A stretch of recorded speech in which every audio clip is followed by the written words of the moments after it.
Hello, thanks for tuning in. So I'm going to be doing a feature today on, well, atheist churches. Okay, so I did a poll recently asking effectively what people thought of the accusation from theists that atheism is another religion. And well, quite predictably, obviously, nearly all of my subscribers and viewers are atheists, and I think 90% of you denied that atheism was a religion, and rather predictably 10% said it was a religion. I'm not sure. It may well be that most of the 10% who said it was a religion are probably maybe not atheists, and but I know that there is this accusation that atheism has become a religion. I find it strange because to me atheism is just a non-belief in God, and it's not something that I sort of spend sort of 24 hours a day doing. Okay, I've got a YouTube channel, etc. But I mean, I don't pray to anything. I don't have any sort of sacred texts, and no, Origin of the Species is not a sacred text of atheism. So there are Christians who believe in evolution and who respect Darwin's theory and obviously updating of the theory. So I would reject that. But let's have a look at the atheist church. So about 10 years ago, there were two British comedians who set up an organization called Sunday Assembly, which has sort of become known as an atheist church. They have got, I think, 35 churches around the world, some even in America. And I've got a video here made by The Guardian. They actually visit one of these churches in America, and we're going to look at a brief clip of some of the service. So let's have a look at it. All right. So, okay, all right, you can put. Now, you know, I don't know what they're doing there, whether they're worshipping or, I mean, what would they be worshipping if they're atheists? I don't get this. Yeah. So, all right. So how important is what's happening today? You know, in the US, there's 16 of these assemblies launching today. There's already some that exist. Right. It seems to be a growing movement. How important is this kind of thing in perhaps trying to win back some of that territory from religious people? I mean, you got to hand it to religion, like churches and so on. They provide a sense of community. They provide a sense of belonging to people. And so it does serve that social purpose, which I think what the Sunday assemblies are trying to do. They provide an institutional framework whereby people feel a sense of community.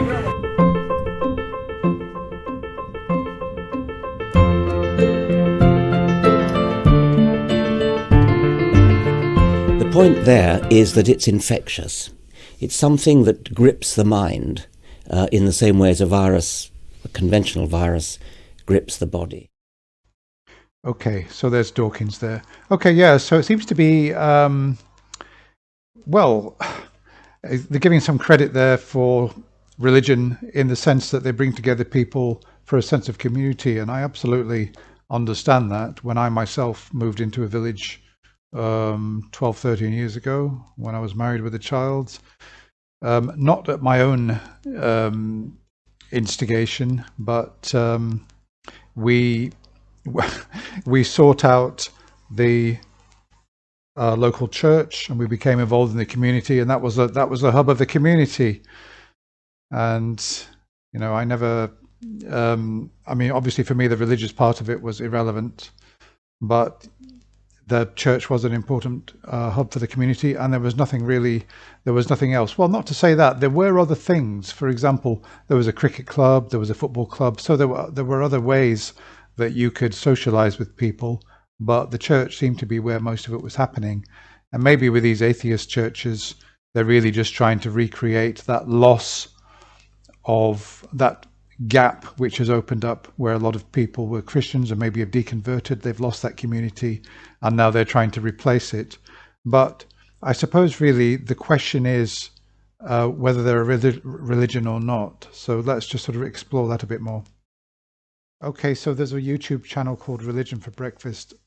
I found this video, and this chap, I think, runs the channel. He is actually also exploring this topic, the rise of atheist churches. He's gone to a scholar on religious studies, to ask him what he thinks of these churches of atheism and whether they are really religions. So let's have a listen to what he's got to say. This category.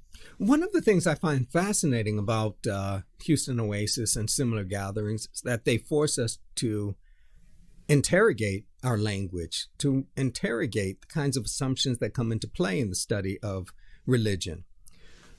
So, for example, we've tended to think about religion with respect to gods and God, and the kind of doctrinal structures and structures of worship and creedal structures growing out of this. But there are other ways to think about religion, right? And if you boil it down, religion is really about a binding together. It doesn't require God or gods, right? So there's every reason to think about Houston Oasis or Sunday assemblies as a godless religiosity. That is to say, an effort to make life meaningful, to kind of wrestle with the fundamental questions of our existence. Who are we? What are we? When are we? Why are we? Without a strict reliance on the scientific method, right? To kind of recognize there are other dimensions of who we are that are not fully captured through objective study. So, Okay, sorry about that. I'm not going to go on, obviously. So he's saying that at the heart of religion is a binding together and asking of questions, who we are, where did we come from, where are we going, all of those questions which I suppose religions traditionally attempt to answer by invoking a god or invoking something transcendental or supernatural, and that atheist churches are binding together as communities, and they're answering those questions in a purely secular context.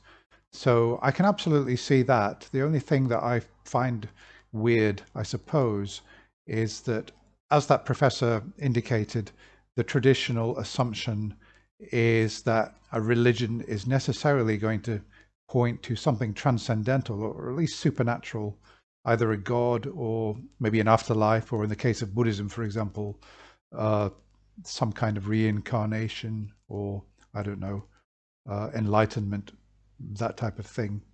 So let's just go on and look at another perspective. Okay, yes. So there is a church in Canada. I believe it's called the Church of Atheism. Church of Atheism of Central Canada. Yeah, that's the official title. Actually, when I looked it up on Google, I couldn't find it because I was hoping to deliver some information to you about it. But anyway, I believe it does exist. I believe it still exists. And they wanted charitable status. They wanted to have charitable status, and they argued that they were a religion and that they would be entitled to this charitable status. Obviously, it would provide them with some financial benefits. And they thought that it was unfair that Christian churches, Islam, etc., and Buddhism are all regarded as religions, and they could benefit from this, but they couldn't. So they argued that they went to the Canadian Supreme Court. They argued that they were a religion, and they worshipped something that they called the Ten Commandments of Energy. Now, I've had a look around on Google, and I can't really seem to find much about this, but they claim that for them it's a sacred text. The court said that, the court said that this did not count as belief in a supreme being or deity, and this did not, worshipping energy did not count as that. And they dismissed their claim on that basis that they're a religion. They've got no sacred text. They've got no belief in a supreme deity, a god, or whatever. And however, they did not go so far as to specify that in other cases a religion needed to have a sacred text such as the Bible or belief in God. So they didn't go so far as to rule on that, but they did reject Church of Atheism's claim to be a religion. They said they're not a religion, and they specifically said they're not a religion, oddly enough, because they don't have any belief in a supreme being or God. So that seems to me fairly weird that they didn't go one step further.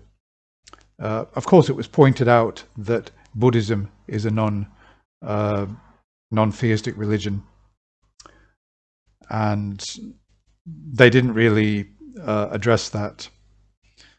So it wasn't really a very satisfying case, but on the other hand, they did not regard this Church of Atheism as a religious charity, so they dismissed it. They appealed to the Supreme Court, and the Supreme Court threw it out, and they agreed with the original judgment. Okay, so I've got one other thing to look at. We'll have a look at that in a moment. Okay, so the other thing to look at is the fact that despite there being more nuns, apparently that's what they call us, because on the census, when you have to state what your religion is, I mean, personally, I tick none, or, atheist, agnostic, or whatever. But I believe that we're known as nuns. We've got no religious affiliation. So despite the increase in the number of nuns, the Church of Atheism, Sunday Assembly, this Houston organization, it seems to me that, well, not it seems to me, but it's said that they're not exactly flourishing. In fact, numbers are falling, according to Andrew Haslam, who is, I believe, a Christian pastor, and he's looking at this and he's arguing, in fact, that atheistic churches only had got to go and look at all the empty Christian churches that have become more secular. They've focused much less on the resurrection and on the supernatural claims and how empty they are compared with fundamentalist Christian churches who are still heavily preaching the message of the gospel, the resurrection, evangelical Christianity, or traditional Christianity, who he claims are still doing relatively well. So those more secular churches that are still Christian churches, but have got a different approach, more secular approach, more humanistic approach, are actually doing very badly. And he's claiming the reason for that is that what binds people together is this belief in a transcendental being. So I found that quite interesting. I don't know how true it is that these atheistic churches are doing worse than they were. They're declining. He hasn't really presented any. Well, he did present one figure. He said that for the organization in Britain, Sunday Assembly, which has got 35 branches around the world, weekly meetings on Sundays have gone down from 5,000 a week to 3,500 in the space of 2 years, which will be quite a significant drop. And that's what he says is the reason that in order to get people to continue to go to these things and become involved, a religion needs to have belief in something transcendental to bind people together. So I would probably go a bit further than that, because the secular churches, from what I've seen, they sing hymns, they have talks from scientists about evolution and other stuff like that. And it's a bit of a mishmash. It's a bit of a hodgepodge of secular things, science, art, etc. And there's no kind of one interest to bind people together. Now, of course, in Christianity, the interest is Jesus. Christianity is popular because of Jesus. Let's face it. I mean, I don't believe that he's divine. I'm not even sure if he existed, but he's become probably the most well-known religious figure in the history of the world. And Jesus is the man. He's the one that gets them sitting in the pews every Sunday. Belief in Jesus as the Son of God and co-equal with God in the Trinity is binding people together and getting them along to worship. And if you take that away, as the secular churches are abandoned, not secular churches, the, shall we say, less fundamentalist Christian churches are reducing the importance of that. They are losing numbers, and they're the empty churches. And the evangelistic fundamentalist churches, the happy clappy brigade, are going in week after week and praising Jesus, and they're doing rather well. And maybe we see this with Islam as well, that the more fundamentalist and hardline they are, the more followers they attract, because these beliefs bind people together. And if it's one focused, concentrated belief and people really identify with it, it's probably going to bind them together a lot more. In the same way that maybe, for example, interest in veganism. You know, veganism is a big thing. It's a big ideology that can really bind people together. I know it can be divisive as well in certain respects, but most vegans out there are of the same mind, and they seem to have much more of a community than atheists. Because, as I said, with atheists, it's too much of a hodgepodge. I mean, we've got too many, we've got lots of secular interests, and trying to make a Sunday worship out of that, or trying to make, let's not call it worship, trying to make some kind of Sunday gathering out of that, really just, it's not really happening. Now, if you look at other interests, things that do bind people together, for example, I've got an athletics club down the road from me, and wow, you should see how popular it is. And they've got a community, they get together, they have barbecues, you know, they don't just meet for athletics. It's a big thing. They have days out, and you know, it's really the love of athletics. They've got a track, etc. It really binds them together. A fishing club, again, you know, this interest in angling, the angling club. They've got different events. You know, they take day trips, not just to go fishing. They get together, and you know, there's a lot going on, and lots of other interests bind people together. And atheism just doesn't cut it. It might do online because, you know, it's interesting for a lot of us atheists to look at the apologetics and counter-apologetics going on out there. But, I mean, look, if a dozen of you guys suddenly call me and say, Stuart, or you email me, there are a dozen atheists coming to the town where you live. Shall we all get together? Well, okay. All right, guys. If you do that to me, I'll meet you. There's a place around the corner from here. We can sit down and have a lunch, you know, get quite a cheap lunch for $5 a piece, and we can sit down. I'll meet you on a one-off basis.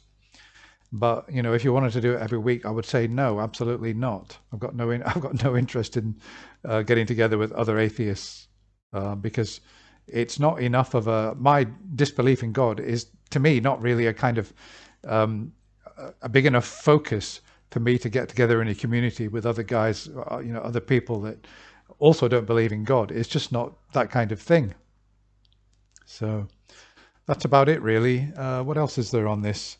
Yeah, so I thought he made a good point. Andrew Haslam, he is a pastor, and he said that his church is doing well. Okay, but he really does preach the gospel, and he preaches the message of Christ. So if you try and water down Christianity and make it more secular and more humanistic and less supernatural, you're going to fail in the same way that maybe atheists are failing when they're setting up these churches and trying to attract people in on the basis of just simple disbelief in God. It's not really going to work. So anyway, my conclusion is, call it a religion if you want. I mean, call atheism a religion if you want. It doesn't matter to me. You can call me religious. I don't care. The fact is, I don't believe in God. I don't believe in anything supernatural. I haven't got any sacred texts. I don't pray. I don't do anything you would traditionally associate with a religion.